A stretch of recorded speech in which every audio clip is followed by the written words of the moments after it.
Hello, everyone, and welcome. I'm excited to kick off this presentation with a fascinating topic. Today, we're going to explore how your mind is actually trying to help you heal, but sometimes it does so in ways that can hurt you instead. The title is, Your Mind is Trying to Heal You by Hurting You. Over the next few slides, we'll uncover the surprising ways your mind works, why it might cause pain, and what you can do about it. So, let's get started. Have you ever walked away from a conversation or an interaction feeling a little uneasy, but you couldn't quite put your finger on why? That's actually not just in your head. It's your inner wisdom giving you subtle signals. These feelings of discomfort often signal that something isn't quite right, maybe dishonesty, envy, or even manipulation lurking beneath the surface. What we sometimes interpret as hurt is actually a protective response from our mind, trying to shield us from potential harm. It's like an internal compass, urging us to pause, observe, and realign with our core values. Recognizing these signals is crucial because they help us navigate our environment more authentically and stay true to ourselves in every interaction. Today, I want to share how ancient wisdom, specifically Stoic philosophy, can help us tackle some of modern challenges. Stoicism emphasizes self-awareness and resilience, two qualities that are incredibly valuable when dealing with difficult situations.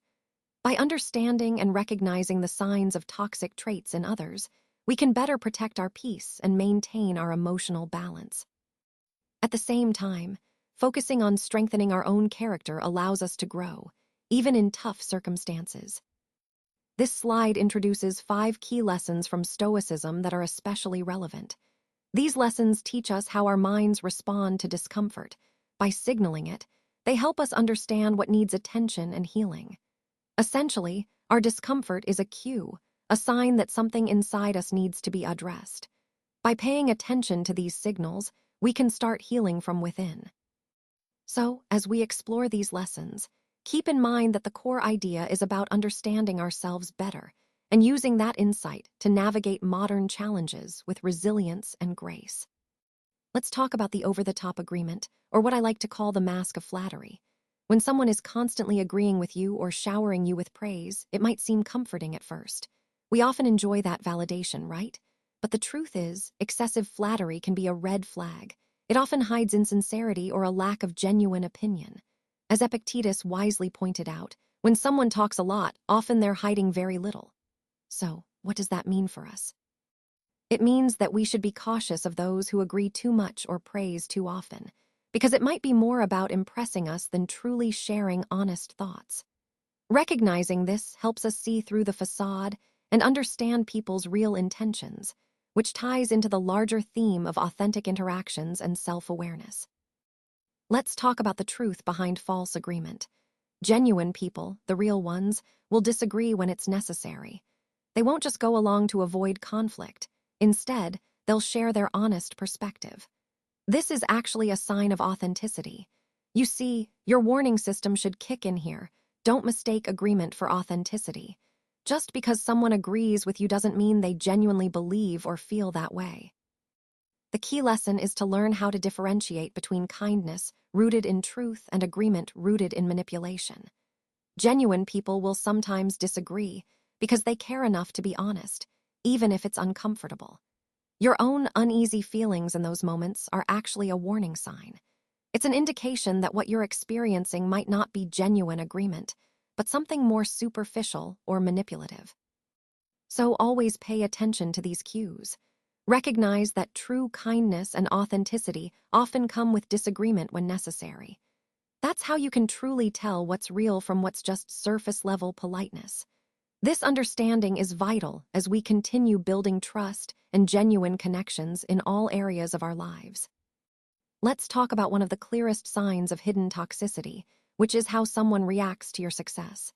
Instead of genuinely celebrating with you, an envious person might downplay what you've achieved, make dismissive comments, or simply seem indifferent. This kind of response can be a red flag. Marcus Aurelius once advised, "Do not be surprised by the behavior of others. Study it instead." What he meant is that we should pay attention to these reactions because they reveal who truly supports us and who might be harboring envy.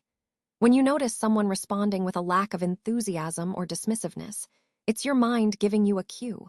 this person may not be as safe as they seem. So, stay alert to these subtle signals. They're key to understanding who's genuinely on your side and who might be hiding underlying negativity. When you're faced with envy or dishonesty from others, remember that the most powerful defense isn't confrontation, but building your character. Humility, honesty, and kindness act like a protective armor around you. When you truly embody these virtues, your integrity shines through like a mirror, making others reveal their true selves. If you ever feel uncomfortable around someone, instead of trying to control the situation, turn your focus inward. Strengthen your own values and stability. This inner strength can disarm external negativity and toxicity. Humility keeps you grounded in truth and prevents ego-driven reactions. Honesty helps you forge authentic connections and keeps deception at bay.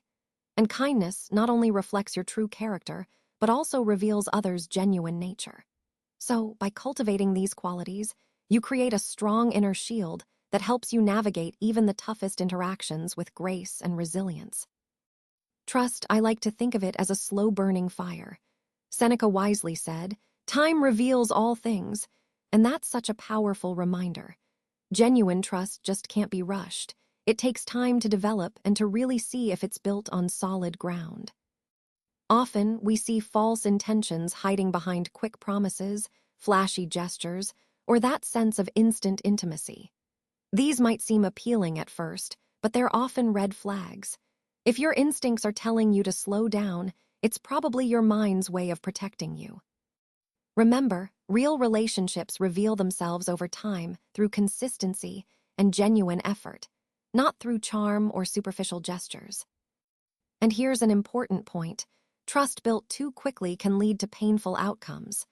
That uneasy feeling you might have isn't just paranoia. It's your inner voice warning you to proceed with caution. So, in the bigger picture, this idea of trust as a slow process ties directly into our overall theme. Building meaningful, authentic connections takes patience and attentiveness. It's worth waiting for. Let's talk about the next sign your mind picks up on: how someone handles mistakes. Toxic individuals, more often than not, rarely accept responsibility for their actions. Instead, they tend to deflect blame onto others, make excuses, or even rewrite the story to protect themselves. As Epictetus wisely said, people are disturbed not by things, but by their judgments about things. So, if you notice you're feeling unsettled around someone who constantly shifts blame, that's your mind warning you. It's alerting you to the fact that their lack of accountability can eventually harm you. True strength, on the other hand, is demonstrated by the willingness to admit mistakes and learn from them. Recognizing these patterns, like deflection, shifting blame, making excuses, or creating false narratives, serves as an important warning sign. Your mind is essentially signaling, "Hey, this is a danger zone," helping you protect your well-being by staying aware of these toxic behaviors. The healing power of discomfort. Now, I want to highlight that those uneasy feelings we experience, whether it's envy, dishonesty, or manipulation, are not signs of weakness. In fact, they serve a much deeper purpose. They're early warnings, signals from our mind telling us something important. You see, our mind uses discomfort as a healing tool. It urges us to slow down, to observe what's happening beneath the surface, and to protect ourselves from harm. When we start listening to these signals, and when we apply lessons from Stoic wisdom, we create space for growth rather than chaos. This process helps us build self-awareness, emotional resilience, and virtue. These are the anchors that keep us grounded. When we live in alignment with these principles, discomfort shifts from feeling like a wound to becoming a source of wisdom. In truth, our mind isn't trying to hurt us. It's actually trying to heal us. It guides us toward peace, clarity, and strength if we are willing to pay attention and respond thoughtfully. So next time discomfort arises, remember, it's a sign that you're on the path to greater understanding and authentic connection. Embrace it, listen, and let it guide your growth.